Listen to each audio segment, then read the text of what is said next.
Toda historia tiene un principio. Aquí empieza la nuestra. Un podcast para hablar sobre abusos sexuales en la infancia sin miedos ni tabúes. Con Carmen Escudero García.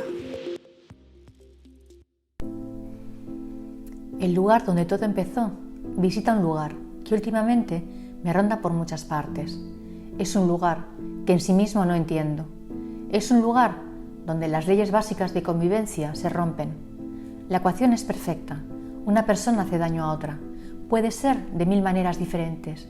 Y entonces aparece la culpa, esa que hace que nos sintamos mal.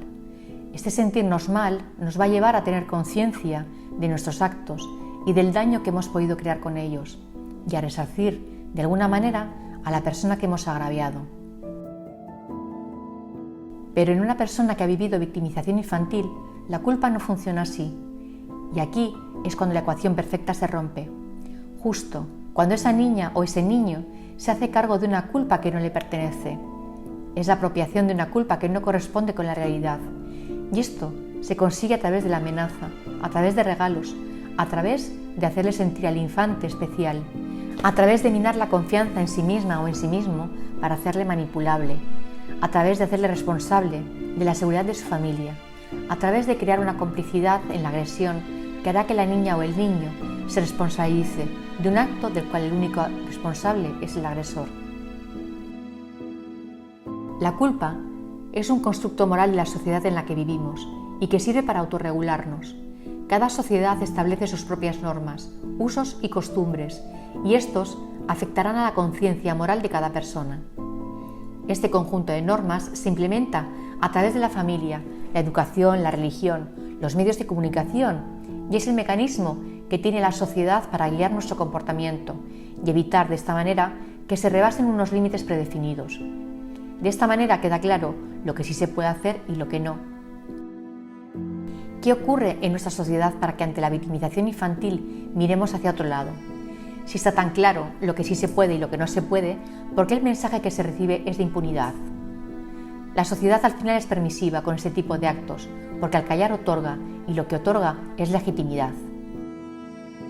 Somos una sociedad muy influenciada por la religión, una religión que premia poner la otra mejilla, que dictamina que el sufrimiento es el camino al cielo, que el egoísmo es el olvido de una misma, que hay que honrar a nuestros padres mucho más allá de cualquier acto infringido y que el perdón nos hará libres. Y luego tenemos el positivismo tóxico que está tan de moda y que no se diferencia de los mandatos religiosos. Frases como que hay que comprender el perdón en sí mismo, reconocer cómo el impacto del resentimiento y la falta de perdón pueden crear barreras en las relaciones, que cultivando la empatía y practicando el ponerse en el lugar del otro para comprender sus acciones, se abre el camino hacia el perdón y la compasión, que la comunicación honesta y abierta promueve la sanación y la reconciliación, además de la importancia de enfocarse en los aspectos positivos de la relación y de las lecciones aprendidas, que la gratitud te ayuda a liberar resentimientos y a nutrir el perdón. Quizás esto sirva para los conflictos diarios, pero para una persona que arrastra un trauma complejo, esto no sirve, ya que una vez más pareciera que para que una víctima deje de serlo, ha de perdonar. Ha de perdonar a la persona o a las personas que le agredieron. Es como una condición. De hecho, pareciera que es la condición, así, a lo grande, la única que existe para poder seguir adelante. Y claro, la frustración está servida. No puede ser que para que se pueda seguir caminando con la vida, sea indispensable perdonar a quien me la ha destrozado. Y una vez más, se pone la responsabilidad sobre la víctima, desresponsabilizando al agresor.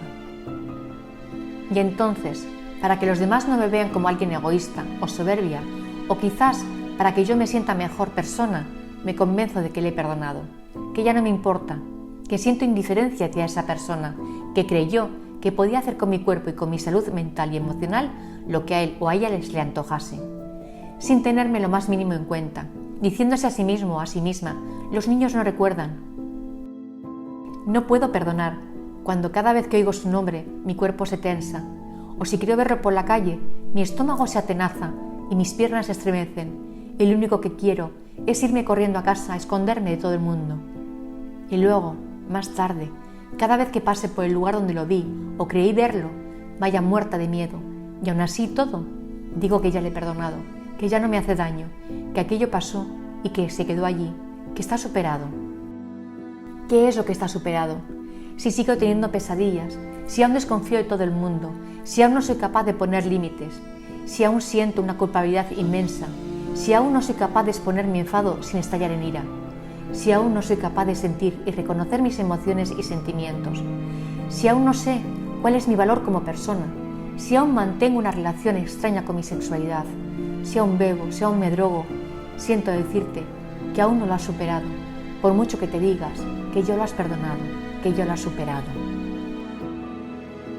Y yo me pregunto, ¿cómo es posible perdonar a alguien que no quiere que se le perdone? Solo se puede perdonar a la persona que se hace cargo de sus actos. Si no es así, es imposible perdonar a quien me haya hecho daño. Puedo enfadarme, puedo dolerme y por fin aceptar lo que viví, indiferentemente que la persona que me agredió se haga cargo de sus actos o no.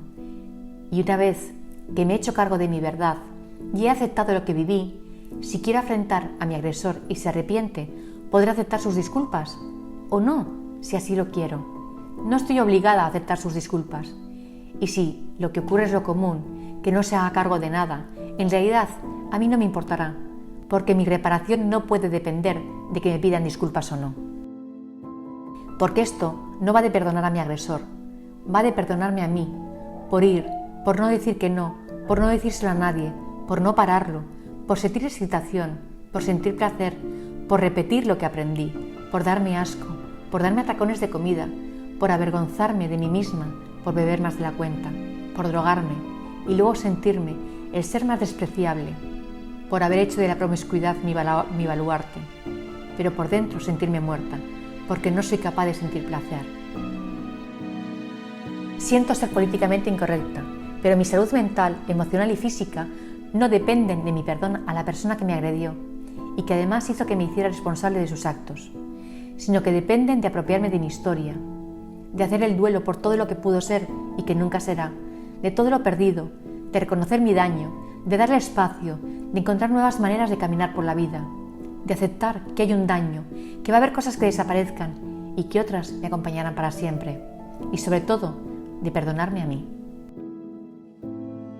Encontremos siempre nuevos lugares desde donde empezar. Hasta la próxima.